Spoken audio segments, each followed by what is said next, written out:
put a wig cap on, get my hair out of the way so that it won't get in the way of our makeup and we can put a wig on later. Then, since Sleeping Beauty has a different eye color than I do, I decided to use the same blue eye color contacts that are circle lenses from PinkyParadise.com that I used in my previous Elsa makeup tutorial. Again, circle lenses are very hard to use, and if you're not used to using contacts, you do not have to do this step at all, especially on children. I like to put some eyeshadow base around my eyeballs and near my nose, anywhere that it might crease.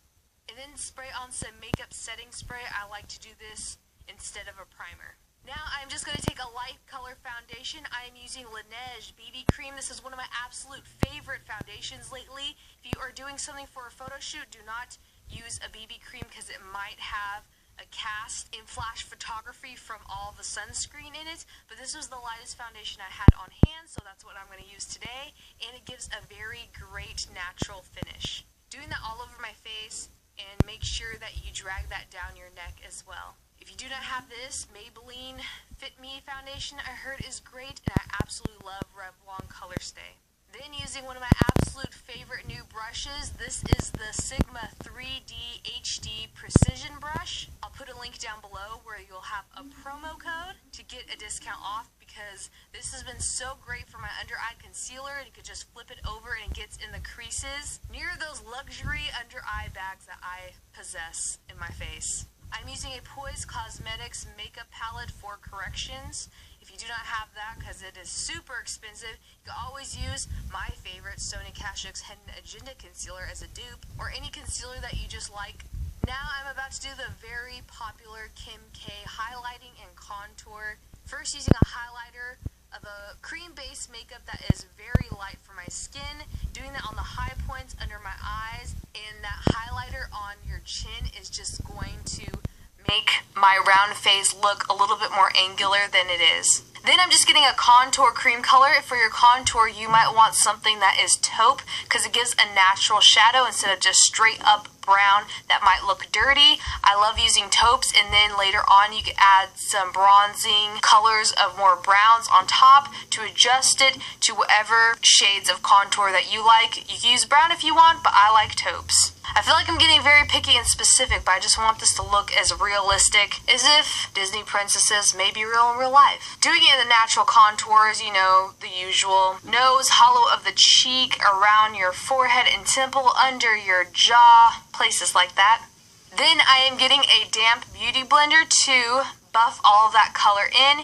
You really want to tap it on there. Do not do rubbing motions to rub off all the makeup. If you do not have a beauty blender, of course it's super expensive. You can use a damp makeup sponge, just a disposable one, or a dupe of the beauty blenders. There's some great ones out there, like Real Techniques has a great one. But girl, if you got the money to splurge for a beauty blender, I cannot tell you enough. It is so worth the money.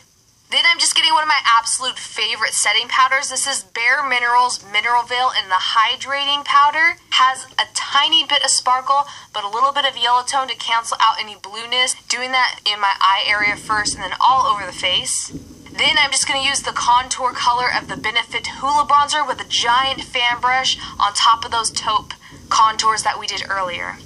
Now I'm just getting my two favorite blushes from Tarte, a peachy one and a pink rosy one. I like to mix blushes for my Disney princesses. Now it is time for the eyes. Aurora, Sleeping Beauty herself, has probably one of the easiest eyeshadows in the entire princess line of girls. I'm using the Morphe N35 Neutrals palette with a very light chocolatey brown that has a little bit of taupe in it that is very, very matte. You want to make sure that this is matte because it's going to look like a natural contour, but with a little extra oomph to it. I am getting a flat shader brush and doing a cut crease type motion and then blending it in towards my lid. And then before we move on to any more of the makeup, I almost forgot to put some brows on this girl. We're going to get a light brown eyebrow product. The only one that was the lightest I had on hand was by Besame. This cake liner that's duo for eyeliner, mascara, and eyebrows. It's so, so great. Water activated. Aurora has similar eyebrows to Elsa, but they are a little bit more rounded than Elsa's. I absolutely do love Aurora's eyebrows the best so far out of any of the Disney princesses I've done. Her whole makeup is going to be very simple and natural and not much to it, and that's why I love it. And then you want to get a clean blending brush to blend it out. We are going to prep our eyelashes for some falsies. I am just curling them with the eyelash curler, of course. Now that them eyelashes are curled, I'm just going to fit them for some of my favorite eyelashes. This is Red Cherry brand. You could get it on Amazon. And then my House of Lashes eyelash glue. This stuff is made out of Pure Fairy Miracles. I don't know what it is. It is so much easier than Duo with the wand and the brush. The great thing about Disney princess makeup, you get a lot better at doing eyelashes, but I'm not an expert level yet. Then I'm going to do the liquid black eyeliner. You could do regular eyeliner that's not liquid as long as it's black, but you're just going to do a simple wing over those lashes. You could do this before you do your lashes. I just want to do it after so I could hide the lash line. Now it's time to apply her lips. I am using just a drugstore lip liner pencil in red. Her bottom lip is a little bit smaller than mine. Her mouth is actually wider than mine, but I can't extend it out to my cheeks because then when I laugh or smile, I will make the Joker look jealous because I'll look so ridiculous.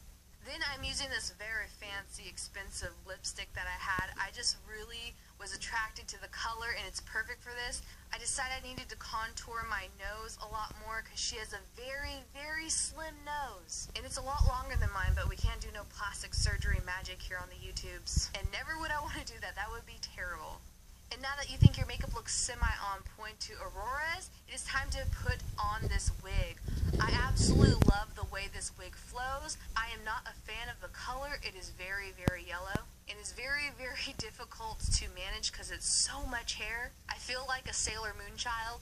And once that's on, I'm going to put on this Aurora necklace and her crown.